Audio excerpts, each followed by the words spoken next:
눈밑 지방 재배치 또는 하안검 수술은 평생에 한 번만 하고 있다고 알고 계시는 분이 되게 많고 많이들 질문하시는데, 눈밑 지방 재배치도 그렇고 하안검도 그렇고. 안녕하세요, K엔젤 성형외과 원장 권용석입니다. 오늘은 눈밑 지방 재배치에 관해서 많이 궁금하시는 부분들에 대해서 한번 체크해보는 시간을 가져보도록 하겠습니다.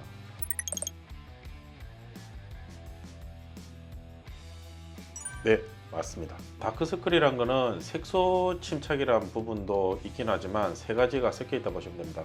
색소 침착, 그리고 눈밑 지방 때문에 그늘지고 비쳐 보이는 거, 요 세 가지가 섞여 있는 상태인데, 눈밑 지방 재배치를 한다고 해서 색소가 빠지질 않지만 지방 때문에 그늘지고 비쳐 보이는 것들은 개선되기 때문에 색소가 빠지질 않더라도 전체적인 다크서클은 어느 정도까지는 개선된다고 말씀드릴 수 있겠습니다.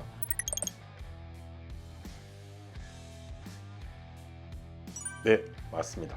눈밑 지방 재배치 같은 경우는 하안검에 비해서는 흉터가 없기 때문에 비교적 회복 기간이 빠릅니다. 눈밑 지방 자체가 비록 흉터가 없고 뽑아야 될 실밥이 없긴 하지만 수술 범위 자체가 생각보다는 밖으로 보이지 않는다 뿐이지 밑으로 꽤 넓기 때문에 그래도 회복 기간은 여유 있게 한 2주에서 3주 정도는 생각해 주시는 게 좋을 것 같습니다. 이건 아닙니다. 이거는 아니라고 말씀드릴게요. 눈밑 주름 중에서도 이제 우리 표정주름이라는 주름이 있는데, 이 표정주름은 찡그릴 때 생기는 주름, 이렇게 찡그릴 때 이렇게 생기는 주름은 보톡스로 이제 해결해야 될 부분이고, 눈밑 지방 아래쪽에는 이 고랑이라는 선은 해결되지만 표정주름은 개선되지 않는다, 이렇게 설명드릴 수 있겠습니다. 그렇지 않습니다.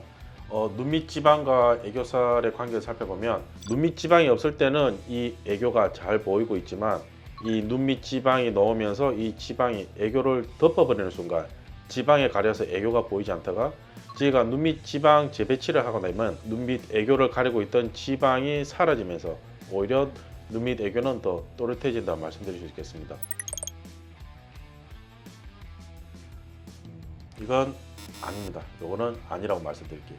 어떤 분들은 눈밑 지방 제거가 좀 더 길다 또는 재배치가 더 길다 이런 의견이 분분하긴 한데, 제 개인적으로는 제거를 하든 재배치를 하든 수술만 정확히 이루어진다 그러면 그 지속 기간은 최소 10년에서 15년 이상은 지속이 된다고 말씀드릴 수 있을 것 같고, 2년 또는 3년 지나니까 지방이 올라오더라, 재발됐더라, 이런 얘기는 제 개인적인 생각으로는 시당초에 수술 자체에 약간의 미스가 있는 케이스가 아닌가 하는 생각이 듭니다.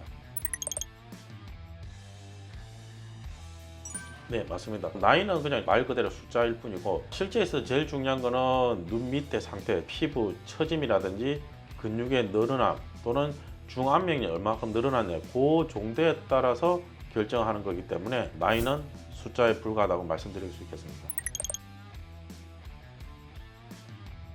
아닙니다.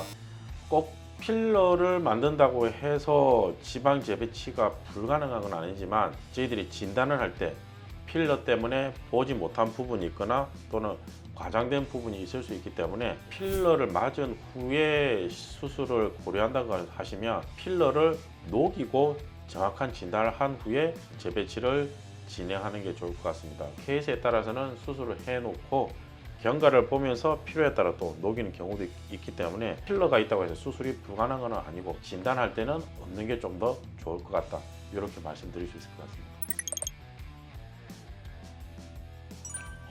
네, 그런 부분이 있습니다. 의원급에서 하는 수술 중에서도 열침을 넣어서 지방을 녹이는 또는 지방 분해 조사 또는 눈 밑에 이제 지방을 열로 가해서 일하는 시술들은 만족스럽게 줄이지 못하는 경우가 많고, 이럴 경우 지방이 열에 의해서 손상이 되는 경우가 있기 때문에 재배치를 가능은 하지만 하기가 좀 더 어렵거나 주변의 유착들로 인해서 회복 기간이 오래되는 경우가 있습니다.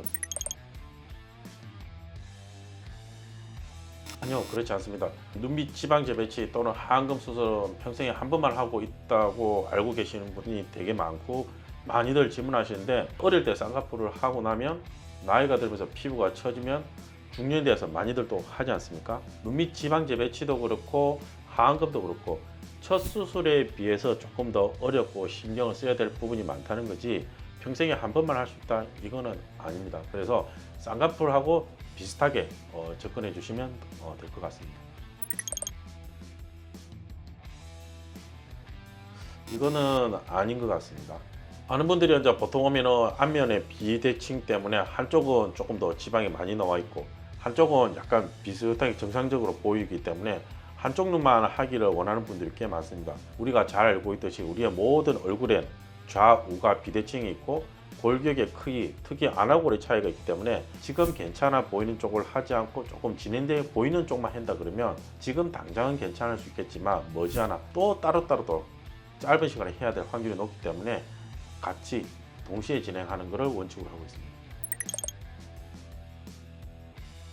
네, 어느 정도까지 필요하면은 이제 제거를 하는 경우도 있습니다. 재배치란 거는 공간을 만들어서 이동시켜 주는 건데 이 우리가 만드는 공간, 눈, 이 뼈의 공간에 비해서 이동시켜야 될 지방이 너무 많은 경우는 이것을 무리하게 이동시키다 보면 이 공간에 들어가지 못하고 남는 부분들이 밖으로 밀려 나오는 경우가 있으면 그렇게 되면 눈밑이 불룩하게 되고 수술의 실패로 이어지기 때문에 사용할 수 있는 공간에 비해서 이동해야 될 지방이 너무 많은 경우는 어느 정도 정리, 즉 필요한 경우는 제거를 하는 경우가 있고 이런 경우 눈밑 지방이 안쪽, 중간, 바깥쪽 이렇게 세 군데로 나눠 있는데 필요하다 그러면 주로 바깥쪽 지방을 정리를 해서 이동시킨다고 말씀드릴 수 있을 것 같습니다.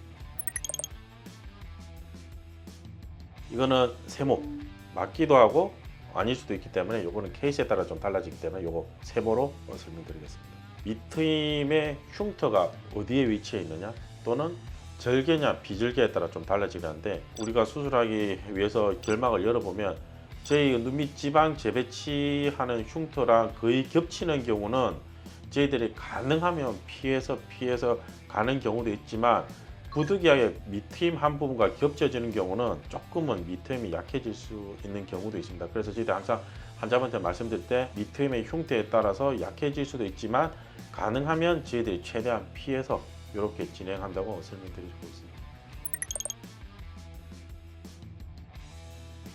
이거는 세모.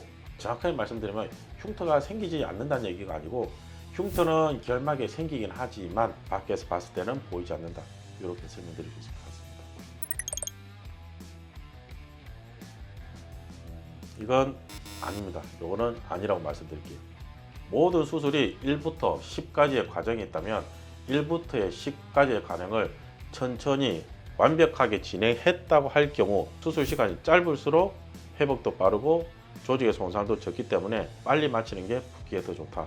이렇게 설명드릴 수 있을 것 같습니다. 오늘은 이제 눈밑 지방 재배치 수술을 생각하고 있을 때 많은 분들이 이제 궁금해하고 계시는 분들에 대해서 간단히 OX로 한번 설명드리는 시간을 가졌습니다. K엔젤 성형외과 원장 권영석입니다.